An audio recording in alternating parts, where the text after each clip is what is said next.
예, 오늘 대강절 둘째 주일 우리 사도행전 1장 12절로 한 절 말씀을 중심으로 신비한 하나님의 섭리라는 제가 함께들을 나누고자 합니다. 먼저 지난주에 우리가 나눴던 말씀을 함께 다시 한번 살펴보도록 하죠. 자, 지난주에 나눴던 말씀 제목이 뭐였죠? 제목이 길지 않았는데 담대하나 그렇죠? 담대하나. 우리가 자꾸 잊어버리니까 그래서 제가 자꾸 되새기는 거죠. 자, 바울이 하나님께서 이방인들을 구원하시고자 자신을 보내셨다고 말하니까 그걸 듣던 유대인들이 어떻게 했어요? 격분하죠? 분노해가지고 그를 죽이자고 소리를 칩니다. 왜? 그들이 보기에는 이방인은 어떤 존재라고 했어요? 그냥 지옥의 깔감 정도가 쓰여질 존재다 이렇게 여겼는데 그들도 구원의 대상이라는 말에 이제 격분한 것이죠. 사실 바울은 자기가 생각해서 말한 게 아니잖아요. 성경에 근거해서 하나님의 말씀을 전한 건데 유대인들은 그 말이 자신의 신념과 맞지 않다는 이유 하나 때문에 그를 죽여야 한다고 소리쳐 외친 것이죠. 외칠 뿐만 아니라 당장에도 막 찢어 죽이려고 막 사기 등등 했습니다. 이 천부장이 그걸 보다가 야, 유대인들이 저렇게 하는 이유가 있나 보다 이렇게 생각을 해가지고 이제 백부장이 명령하죠. 그를 끌고 와서 채찍질을 해서 신문하라 하고 이제 명을 합니다. 그러니까 바울이 그제서야 자신이 로마 시민임을 밝히죠.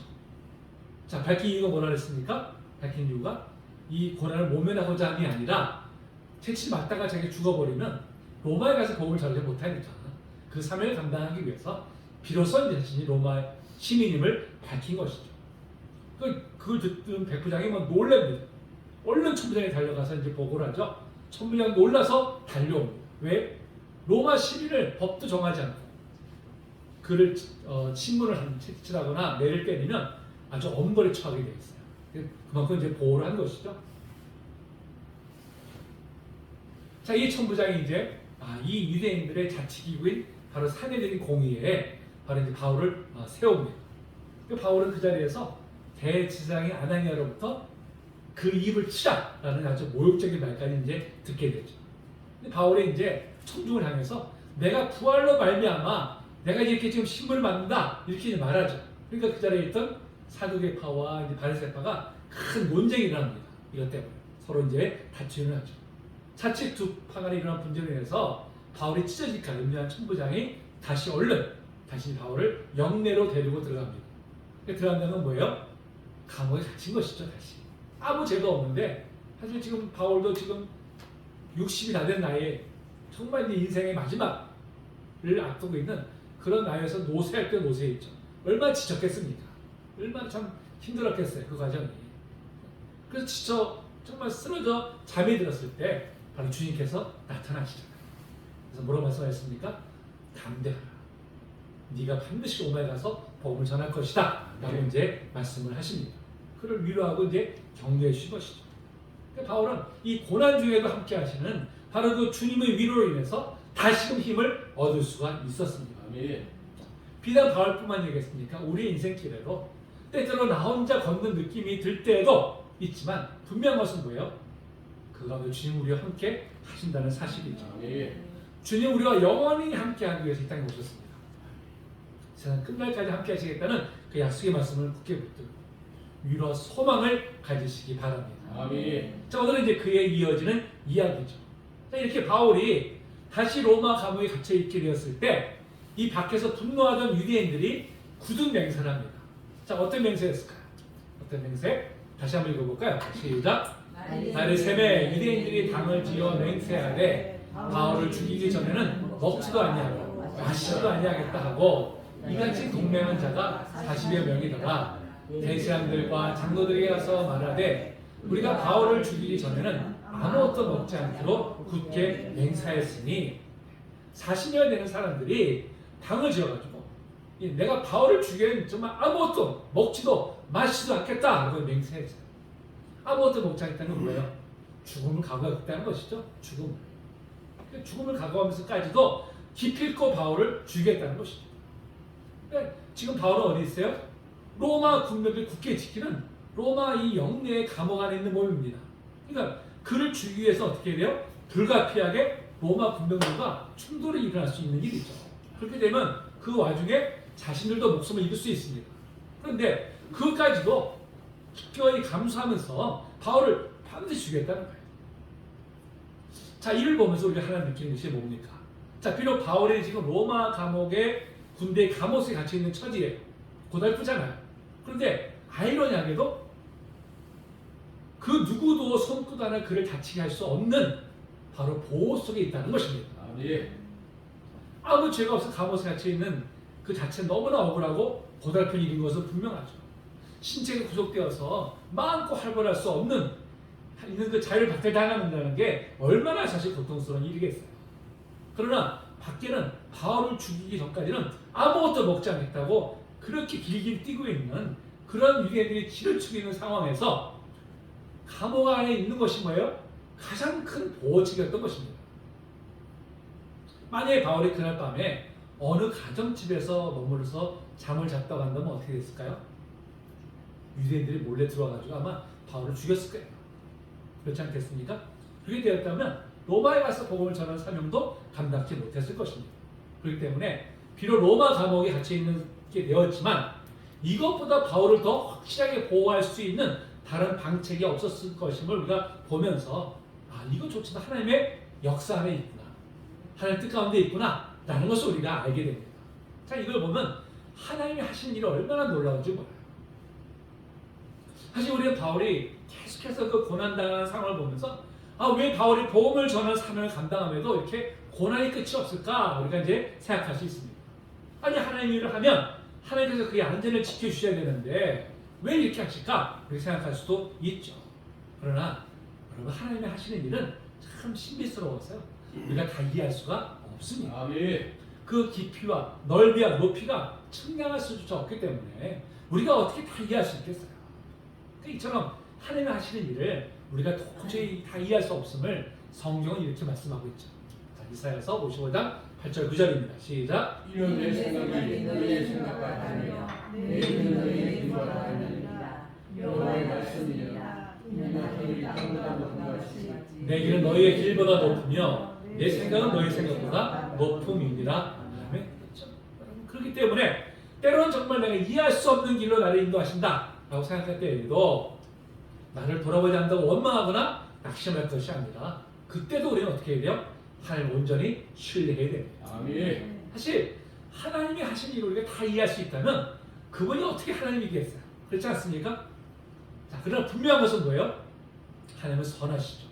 우리에게 신실하신 아버지가 되신다는 사실이에요.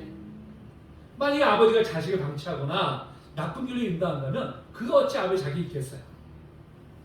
사람도 부모가 자식에게는 가장 좋은 것을 주기 원하고 가장 좋은 길을 인도하기를 원하는데 하나님은요, 우리의 참된 아버지가 되시는 하나님이야.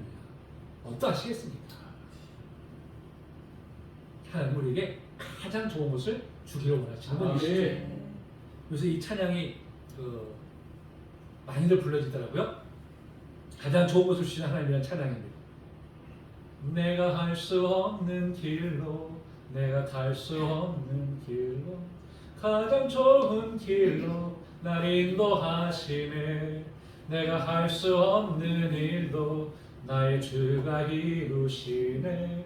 가장 좋은 것을 주시는 하나님, 내 생각보다 내 계획보다 더 좋은 것을 주시는 주님, 내 기도보다 내 소망보다 더 좋은 것을 주시는 주님. 아멘. 우리 하나님은 우리 가장 좋은 것을 주기 원하세요. 그 하나님을 우리가 신뢰해야 됩니다. 어떤 가운데서 그 하나님을 신뢰할 때 우리를 소망의 길로, 우리 인도의 줄로 믿습니다. 자, 이렇게 바울을 죽이기 전까지는 먹지도 마시지 않겠노라고 굳건히 맹세한 이 유대인 40여 명이 바울을 죽일 꾀를 내죠. 어떤 꾀를 냈을까? 자, 15절에 보니까 대제사장과 장로들이 가가지고 천부장에 가서 우리가 바울에게 좀 더 자세히 물어봐야 되겠다. 다시 산해일 공의회를 좀 서게 해달라 하고 청해라. 그러면 우리가 이 로마 군 영내와 산해일 공의회 사이에 숨어 있다가 바울을 우리가 나서서 우리가 죽이겠다. 그런 이제 꾀를 낸 것이죠. 자, 근데 바울을 내려오게 할 때 바울을 혼자 내려오겠습니까?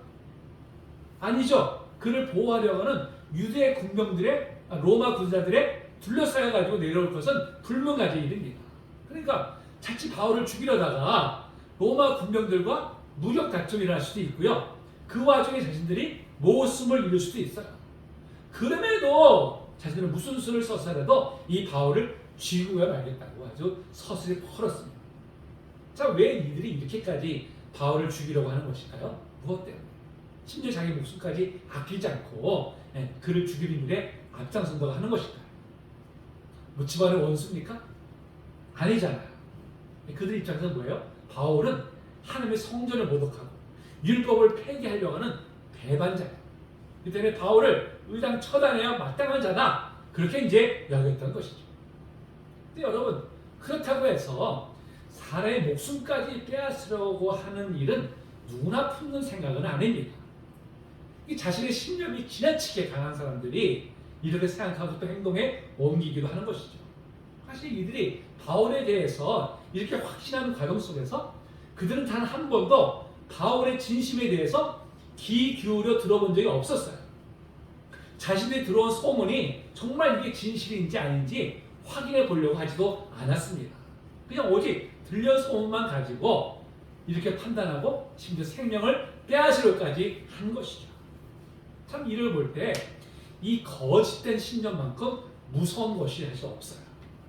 이 거짓된 신념에 사로잡히게 되면 이처럼 다른 이의 목숨을 빼앗는 일에 아무런 양심의 가치조차 느끼질 않습니다. 심지어 자기 목숨을 내어놓는 것까지도 기꺼이 감수하려고 하죠. 자신이 마치 위대한 순교자가 되는 것 같은 그런 착각에 빠지는 것입니다.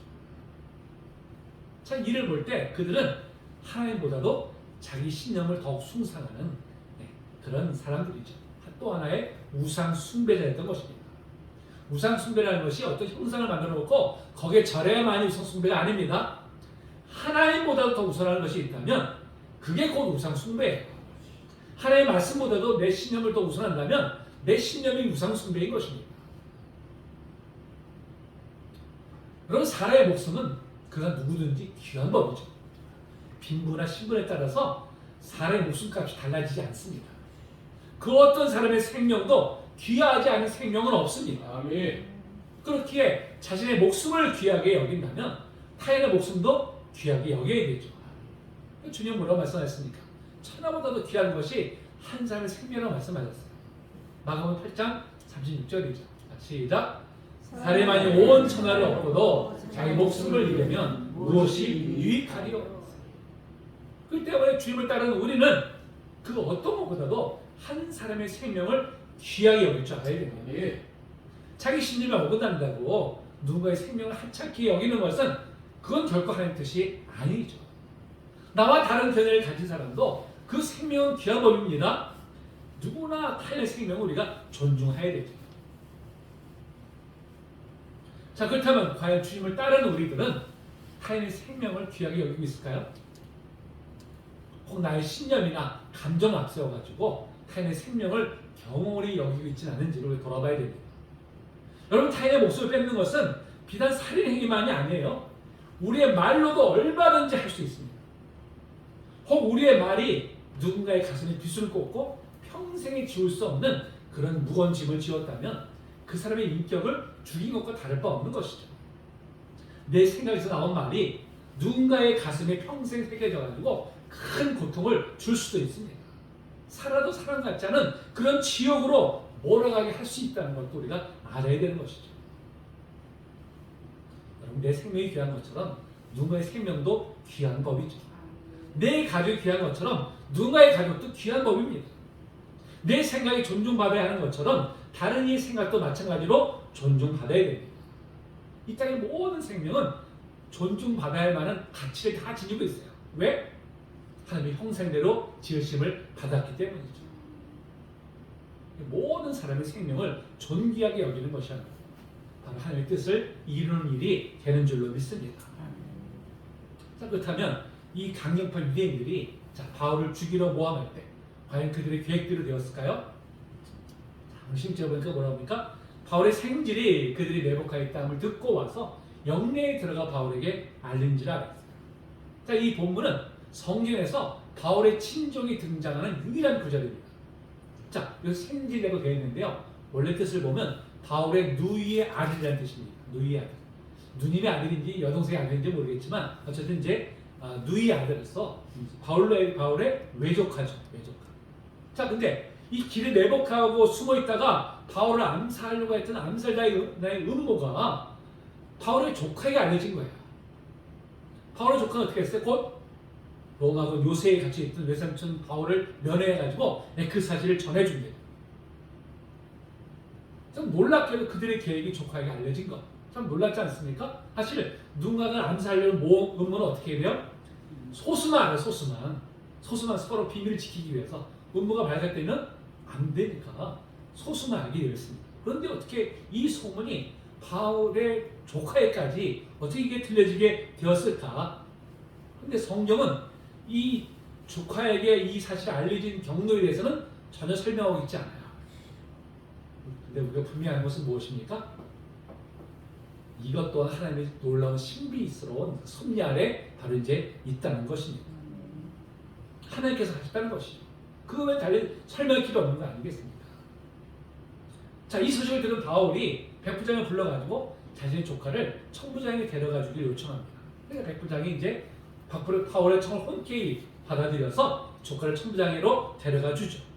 그 결과 청부장이 이제 유대인들이 바울을 암살한다는 소문을 그런 소식을 듣게 됩니다. 근데 사실 백부장이 바울의 청을 들어줄 하등의 이유가 사실 없었어요. 비록 바울이 로마 시민권자이긴 하지만 지금은 유대인들에 의해서 고발당한 채 지금 감옥에 갇혀있던 사람입니다. 얼마든지 그의 청을 묵살할 수 있는 그런 상황이에요. 귀찮잖아요. 그런데 백부장은 바로 귀찮아하거나 번거롭게 생각하지 않고 이 조카를 청부장에게로 데리고 갑니다. 청부장도 그러면서 마찬가지죠. 그도 굳이 이 미결수의 청을 일일이 들어줄 하등의 이유가 없었어요. 얼마든지 그의 청을 묵살할 수 있었을 텐데도 선뜻 바울의 조카의 이야기를 들어줍니다. 자, 19절부터 21절까지 이제 그 내용이 나와 있죠. 자, 여기서 보니까 청부장이 그 바울의 조카의 손을 잡고서 조용히 묻습니다. 무슨 할 말이 있느냐? 왜 이렇게 했을까요? 무엇 때문에? 왜 이렇게 친근하게 됐을까요? 아마도 그로부터 뇌물을 받을 수 있지 않을까라는 기대감 때문에 아마 이렇게 했을 것입니다. 그런데 이 조카의 입에서 자신이 기대하는 바에 그 말이 아니라 뜻밖의 이야기를 듣게 되죠. 그러면 어떻게 돼요? 실망했을 거 아니에요. 실망하면 어떻게 돼요? 그냥 쫓아내버릴 수 있을 텐데 청부장은 그렇게 하지 않습니다. 얘기를 끝까지 다 들어줘요. 진지하게 들어줍니다. 자, 이걸 보면서 자, 천부장과 백부장 모두가 다 바울에게 지금 어떻게 해요? 호의를 베풀고 있어요. 그럼 자, 호의를 베푸는 이유가 무엇일까요? 무엇 때문에? 바로 두 사람 모두 바울의 언행에 감동되어 있었기 때문에 그렇습니다. 처음에 천부장은 바울을 4,000명이 자기를 동원해가지고 소요를 일으켰더니 애굽인도 오해를 했었어요. 그래서 저를 데려다가 채찍질하라고 백부장이 이제 명예까지 했던 것이죠. 자, 근데 바울이 자신을 죽이려고 사형이 등등했던 유대인들 앞에서도 결코 기죽지 않고 당당하게 자신의 소신의 수를 피력하는 그런 모습에 깊은 감동을 받습니다. 또 자신을 죽이려는 사람들까지 설득하려고 하는 그의 모습에도 감명을 받았어요. 자신의 생사애탕을 지고 있던 그 사내들의 공의에서도 결코 주눅들거나 살력을 발병치지 않고 의연하게 자신의 변론하는 그런 모습을 보면서 그의 인품에 존경심이 든 것이죠. 그래서 바울의 청을 거절하지 않고 기꺼이 들어준 것입니다. 여러분, 이걸 보면요, 우리가 인생의 어떤 위기 앞에서 평소의 타인과의 인간관계가 참으로 중요함을 알게 됩니다. 자, 세상 사람들 위기에 봉착했을 때 뭐부터 찾아요? 돈이나 권력이나 이런 것도 먼저 찾잖아요. 그것들이 해결될 수 있다고 생각을 합니다. 그래서 어떻게 하든지 돈이나 권력을 손에 쥐려고 하는 것이죠. 근데 결국 어떻게 돼요? 그 돈과 권력으로 인해서 스스로 망한 길로 가고 맙니다. 돈과 권력으로 맺어진 관계는요, 결국 돈과 권력이 사라지면 어떻게 돼요? 다 소멸되고 마는 것이죠. 결국 가장 결정적인 순간에 자신을 지켜주는 것은 결국 돈이나 권력이 아니라 평소에 어떻게 해요? 바른 삶을 사는 것입니다. 그래서 이웃과 좋은 인간관계를 맺는 거예요. 인생을 복되게 하는 길은 돈이나 권력이 아닙니다. 바로 좋은 인간관계를 갖는 거예요. 어느 글에서 제가 읽었는데 이 잘 산다, 잘 산다는 말이 있잖아요. 그 말의 원래 뜻이 보니까 사이가 좋다는 말입니다. 사이가 좋다. 그러니까 인생을 잘 사는 건 뭐예요? 돈이랑 뭐 권력 누리는 게 잘 사는 게 아니라 이웃과 좋은 관계를 맺고 살아가는 게 그게 삶을 잘 살아가는 바로 이제 그런 것이라는 것이죠. 여러분 인생을 잘 살 때 평가받는 것은 결국 돈을 많이 벌거나 권력과 명예를 취하는 것이 아닙니다. 이웃과 좋은 관계를 많이 맺는 거예요. 그래서 좋은 삶을 살아가는 것입니다. 그게 진정한 복된 삶이죠. 그러니까 그렇다면 이웃과 좋은 관계를 많이 맺으려면 어떻게 해야 될까요? 어떻게? 내가 이웃에게 좋은 사람이 되면 됩니다. 이웃이 나에게 좋은 사람이 되어주기를 바란다면 내가 먼저 이웃에게 좋은 사람이 되어야 되죠. 존경받는 사람이 되어야 되죠. 그럴 때 우리가 이웃과 좋은 관계를 맺게 되는 것이죠. 여러분 좋은 사람이 되려면 어떻게 해야 돼요? 좋은 성품을 가져야 되죠. 우리는 예수 믿고 구원받았다고 해서 거기에 머무르면 안 됩니다. 좋은 성품으로 우리가 다듬어져야 돼요. 우리 인격이 형성되어야 됩니다. 신앙이 좋다는 게 하나님과의 관계만이 아니라 바로 이웃과의도 좋은 관계를 맺는 것을 의미합니다. 그래서 우리는 바로 좋은 성품으로 다듬어지도록 성령의 도우심을 구해야 되죠. 내 힘으로 다 쓰는 것이 아니기 때문에. 한편으로 어떻게 해야 돼요? 우리 스스로도 좋은 성품을 가지도록 우리가 힘을 써야 되죠. 변화를 우리 힘을 써야 됩니다. 그럴 때 우리가 좋은 관계를 맺게 되고요. 그래서 이웃에게 우리가 좋은 모습을 통해서 살아계신 하나님을 드러낼 수 있는 것이죠. 그것이 진정으로 잘 사는, 바른 삶을 사는 그런 모습인 줄로 믿습니다. 자, 이렇게 바울의 조카로부터 바울을 암살할 의무가 있던 소식을 들은 이 천부장이 바울을 이제 총독이 있는 가이사랴로 보내기로 이제 결정을 합니다. 더 이상 예루살렘에 머물겠다가는 무슨 사태가 날지 모르기 때문에 이제 급하게 그를 가이사랴로 보내기로 하죠. 이게 바로 이제 23절, 24절의 말씀입니다. 근데 천부장이 이 바울을 가이사랴로 보내는데요. 바울을 호위할 군사를 무려 470명을 준비하도록 명령합니다. 여러분, 우리가 이 바울을 호위할 군사가 470명이 된다는 사실을 우리가 주목을 해야 돼요. 어떤 한 사람을 호위하는데 군사가 470명 동원되는지 이거 정말 드문 일이죠. 사실 천부장의 입장에서 바울이 로마 시민권을 갖고 있긴 하지만 동족에 의해서 고발당한 사람이잖아요. 게다가 바울은 사회적으로도 뭐 유력자이거나 돈이 많은 집안의 사람도 아니었어요. 누구에게도 주목받지 못하는 그저 행색이 남루한 그런 사람에 불과했었습니다. 근데 그런 사람을 보호하기 위해서 아니 로마 군사를 무려 470명이나 지금 동원하고 있는 거예요. 자, 천부장이면 군사가 몇 명입니까? 히와의 군사가 1000명이죠. 1000명. 그러면 470명이면 어떻게 돼요? 절반의 절반. 절반의 군사를 뚝 떼어주는 거예요. 그러니까 지금 이 로마 군대가 예루살렘 성에 거주하고 있는 이유가 뭐냐면요. 혹시라도 일어날지 모르는 소요사태에 대비하기 위함이었어요.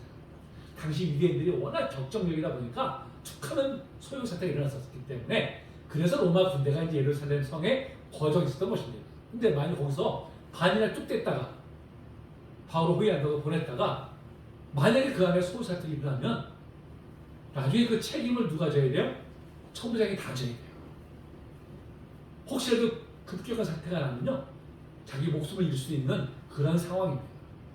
그럼에도 자기 군사를 절반 뚝 떼가지고 바울을 보호하기 위해서 절반을 뚝 떼서 같이 보냈다는 것 자체가 너무나 놀라운 일이에요. 우리가 정말 이해할 수 없는 그런 상황이 아닐 수 없습니다. 자, 이렇게 이해할 수 없는 상황이 펼쳐질 때는 이걸 어떻게 해석해야 된다고요? 어떻게? 하나님의 섭리죠. 바로 하나님의 섭리인 것입니다. 하나님께서 유대인 극렬 군대로부터 바울을 보호하고 그가 반드시 로마에 가서 복음을 전하게 하기 위해서 친히 역사하신 것이죠. 오늘날도 여러분 정말 대통령이라 움직여야 정말 아마 이 정도의 인력이 아마 동원될 거예요. 그렇지 않습니까?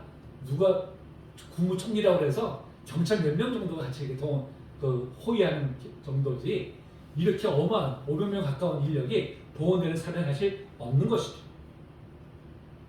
자, 그렇다면 이 가야의 사례까지 자신을 호위하는 군사들 이 410명 되는 군사들이 자신을 호위하고 있을 때 그 바울 자신은 자 어떤 심경이었을까요? 어떤 마음이었을까요?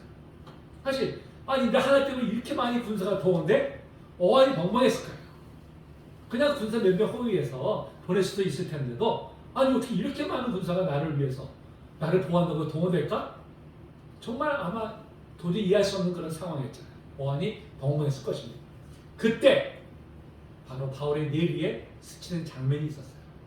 어떤 장면이었을까요? 어떤 장면? 바로 불과 몇 시간 전에 지쳐 쓰러 잠들어 있던 자기에게 나타나셔가지고 담대하라! 내가 너를 반드시 로마에 가서 복음 전하게 하겠다고 말씀하신 바로 그 장면이 떠올라는 것이죠. 그러면서 주님께서 그 약속대로 이 모든 일들을 다 친히 주관하고 계시는구나 이걸 그가 느끼면서 아마도 그의 몸에 정이 아마 흘렀을 거예요.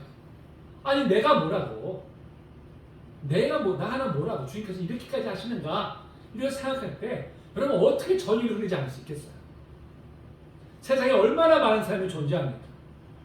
그 많은 사람 중에 나 하나쯤이야 정말 하나 높은 곳에서 바라보는 그냥 꾸물거리는 벌레만도 못한 존재 아닙니까? 그렇잖아요? 그럼에도 한 사람을 세우기 위해서 친히 인생에 개입하시는 하나님의 섭니다. 참 놀라울 뿐이죠. 이렇게 앞이 보이지 않는 상황 속에서도 주님은 우리와 함께 하시고 친히 보호해 주십니다. 때는 주님이 과연 나와 함께 하시는가 의심이 들 때에도 주님은 분명히 우리와 함께 하고 계십니다. 세상 끝날까지 항상 함께 있겠다고 약속하신 그 주님은 신실하신 분이시죠. 친히 하신 약속을 반드시 지키시는 분이십니다. 그 주님이 지금도 놀라운 섭리로 바울만이 아니라 저와 여러분 모두를 이끌고 계세요. 반드시 우리의 갈 길을 다 갈 수 있도록 인도해 주십니다. 우리를 결코 홀로 두지 않고 끝까지 함께 하시면서 책임져 주세요. 여러분 그 은혜가 얼마나 놀랐습니까? 우리 성도님 삶에서 그 주님을 지금 만나고 계십니까? 경험하고 계십니까? 그럼 정말 복된 인생들이죠. 요즘 제가 즐겨 부르는 찬양이 또 하나 있어요.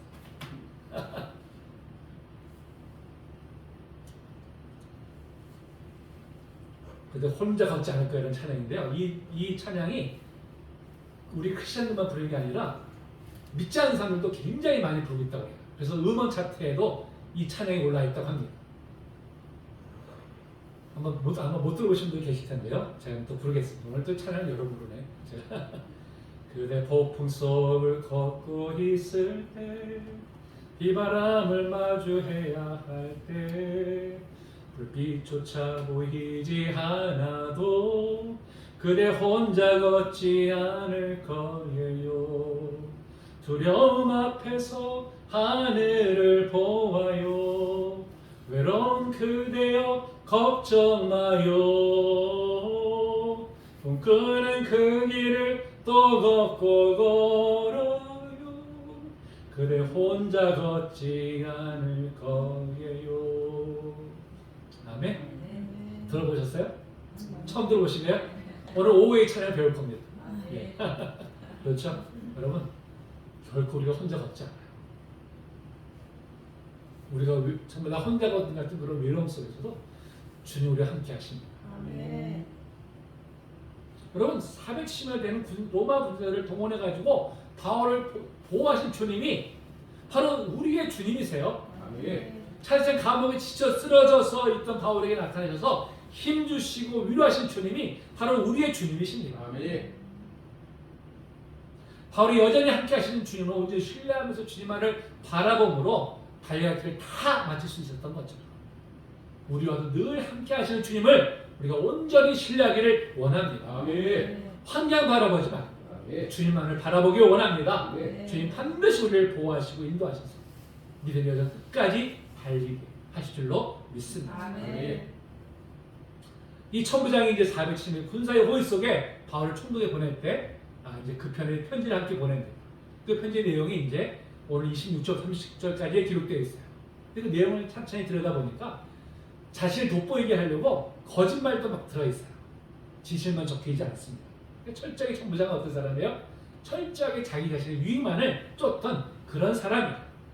그럼에도 그는 자신도 모르게 바울을 보호하시는 하나님의 도구로 쓰임 받고 있었던 것이죠. 아멘. 여러분, 하나님은 꼭 하나님의 사람만 들어 쓰시지 않습니다. 그러나 하나님 전혀 알지 못하는 그런 사람들 들어서 사용하셔서 하나님의 뜻을 이루어 가세요. 자, 바벨론 포로로 끌려간 이스라엘 백성들을 다시 고국으로 돌아오게 하실 때에도 하나님께서는 페르시아 제국의 고레스 왕을 들어서 사용하셨습니다. 세계 역사에서 포로를 자발적으로 다시 돌아가게 한 사례는 전무후무한 일이에요. 바로 하나님께서 그를 감동시키셔서 그렇게 하게 하신 것이죠. 그를 위해서 하나님께서 고레스 왕을 세우셨다고 성경은 말씀하고 있습니다. 이사야 45장 1절 말씀이죠. 여기 제가 안 해놨군요. 이렇게 말씀하고 있어요. 여호와께서 그의 기름 부음을 받은 고레스에게 이같이 말씀하시되 그랬어요. 그의 기름 부음을 받은 건 뭡니까? 하나님께서 세우셨다는 거예요. 하나님께서 이스라엘 백성들을 회복시키기 위해서 고레스 왕을 세우셨다는 것입니다. 참 정말 신비로운 하나님의 섭리가 아닐 수가 없는 것이죠. 여러분, 이처럼 하나님께서는 놀라운 섭리로 모든 역사를 주관하고 계시고 특별히 당신의 백성들을 보호하시고 친히 인도해 주십니다. 아멘. 올 한 해도 지금까지 하나님께서 우리를 놀라운 섭리로 친히 인도해 주셨습니다. 여러분, 그 놀라운 섭리 가운데 있는 우리들이야말로 가장 복된 인생이 아니겠습니까? 그렇다면 하나님 함께 하시는데 우리가 무엇이 두렵겠어요? 무엇이 우리를 좌절시킬 수 있겠습니까? 누가 우리를 주님의 사랑해서 끌어낼 수가 있겠습니까? 아멘.